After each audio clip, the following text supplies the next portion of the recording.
For years I've been telling that this is the best board game of all time. And now the sequel for that board game has arrived. We're gonna tell you how it works and what are the best things about this game.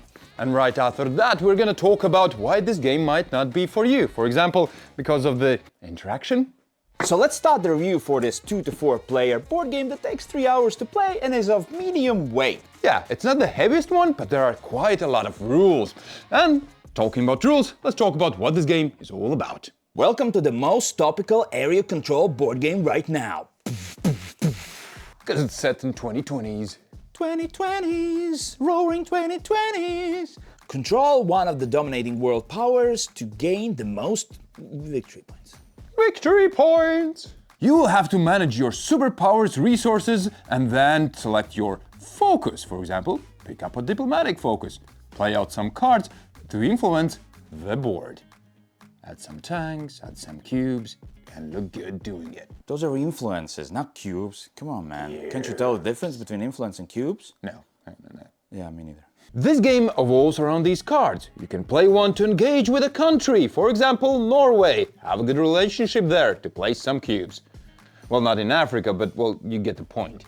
Then you also can build a base, military base, in the said Norway, for example, to place some cubes. Well, not in Africa, but you get the point. And lastly, you can invest in countries, for example, Norway, to place some cubes. Well, also not in Africa, but you get the point. You'll continue playing cards through the rounds until you get to a scoring round. When you'll score who has the most money, who has the most tanks, and who has the most friends. But most of all, who has the most influence. aka cubes. Look at those cubes. So at the end of the game, your country will look like this. Bunch of friends, bunch of investments, bunch of military bases, and lots of influence on the board. And we're gonna talk a lot more about this game, the mechanisms, how it works, the good, the bad, the ugly, maybe. So just to start out, let's start with the best things. What do you really like about it? My third best thing is gonna be one opportunity to seize everything you ever wanted. One moment. Let's go. You said I could do the hip-hop bit now. I'm talking about these two cards. These two cards give you one-time opportunities during the game. For example, this lets you get a lot of friends with just one action, but then it's gone. And this card lets you use an action that you don't have. For example, this is my hand and I really need military. I don't have it. Don't worry, I can use executive order to do a military action, but it's gone. So these cards that give you this one-time opportunity feel epic and you don't want to waste them. Exactly the same thing goes for the focus. Choosing what will be the focus of your country for this round is a thrilling choice. Yes, you will play for 6 rounds, and at the beginning of each round, you have to make your choice, which will set you on a path. If you choose a domestic focus this round, you will be able to get better cards. If you choose a diplomatic focus, this time you can get, well, better friends. Is that Yeah, better friends sounds well, good. it's easier to make friends. Or lastly, if you choose military focus, you will be able to build tanks and especially defend from tanks. Hooah! So definitely you want to improve your country, right? So choose one of the first 2 actions which are friendly and nice. But then there's Mr. Yanis who just built tons of tanks. So I should have gone into military focus. Choices. In other words, it's again a single action that determines so much. It's thrilling. My next best thing is gonna be ketchup. Ketchup works a little different in this game. Let's go, I'll show it to you. I think you are thinking about catch up, not ketchup. No, I'm kind of hungry, so I'm definitely thinking about ketchup. Makes sense. At the beginning of each round, you will determine turn order, and that is determined by the loser. If you're losing, you can go last. Why would you? Because in this game, that is a massive advantage. For example, if this is a scoring round and you're going last, you can decide where to place that cube to get the most out of it. For example, in one of our last games, one player was behind more than 20 points, and we thought, he's done for. Not really, because some strategies pay off with patience. He played a card, a space program, and boosted himself up. So this game helps you catch up to other players even if you're way behind. My next one is a little weird because it's expansions. And yes, we are reviewing the base game, but for this game, these feel like necessity because you can build up your gaming experience based on, well, how you enjoy the games. Want more interaction? This. Want more variation? This. You can see him down there? This expansion, for example, adds events like Middle East Crisis, and then you, as countries, can bid or vote how you want to resolve this conflict. This expansion, for example, gives a solo mode as well as player asymmetry. In the base game, China's winning strategy usually is building up their investments, but this will give you other tasks. And as I said, it's a weird one because yes, these are pretty good, but also one of the worst things about the game. And about that we're gonna talk about in a second or so. Before we're gonna talk about my best thing about this game is the lessons it teaches about the world order, pun intended. For example, somebody starts building tanks. Somebody else has to follow suit, and then somebody else has to follow suit with even more tanks. What if we didn't have to build tanks in the real world and in this game? It probably would be a lot cleaner world. Just as clean as this game is. Clean. I think this board game is a masterclass of how to create a really clean and, well, board game that just works. If this would be a mobile phone, I would say, hey, it checks all the boxes. It's clean, it works, it just does everything like it should. The rulebook is clean and feels, well, very understandable, and that's also because the game is the same. And that's because you play out a card and do that action. And all of these actions will culminate into you adding a cube somewhere. That's about it. But you said it's too clean. Yes, that's one of the worst things about this game as well. Let's talk about that. And having a really clean design is great if you're making a mobile phone and it works and, well, that's all great. But this is a board game.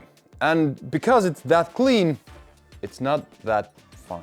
You can befriend a country. Then you can invest in that country. Then you can get new cards and add to your deck, which will give you more tanks and things. And all of that is so balanced and so clean that it's not exciting. And for us, it felt like this game doesn't have a lot of personality. Whenever we played a card and did an action, our reaction was, okay, I just did it. It's your turn. But it is kind of fixed with expansions. So why this is on this board exactly? Because if we would buy this game for the first time, we would buy the expansions. Because we would never play without those, right, Janis? Exactly. So let's talk about the next bad thing, because we talked about the expansions before, right? The next bad thing is actually, well, the theme. This game is about superpowers trying to divide the world, and that will also divide the players. Because some of the topics this game covers are still ongoing and haven't ended yet. Civil wars, invasion of Ukraine, you have nuclear deals and things that, well, just don't hit in the right spot. Yeah, so know that for you or other players you play with, this might be a no-go. It's also very important to talk about these things, so it's not bad that they're there, it just depends on how you feel about it.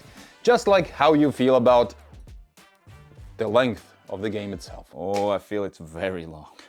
The game lasts 6 rounds, and each of those rounds, players will be playing multiple actions. And with only 2 players, this game takes at least 3 hours. And we have zero issues with having lengthier games. Just in this case, there's not content for it. It feels like 3 rounds too long. And it's so long that we actually decided to write it down twice. Length is an issue.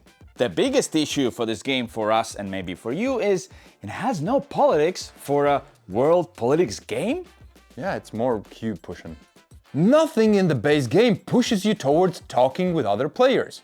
Unless you play with this expansion. Well, in the base game, whenever something happens in the China, you don't care if you're from the Europe. Well, unless you play with expansion. No. I'm talking about the base game, all right? But and the most important thing is, if something happens in China, we usually feel it here in the Europe. Here, well, it's just cubes, and you basically can play without placing any of your cubes anywhere here.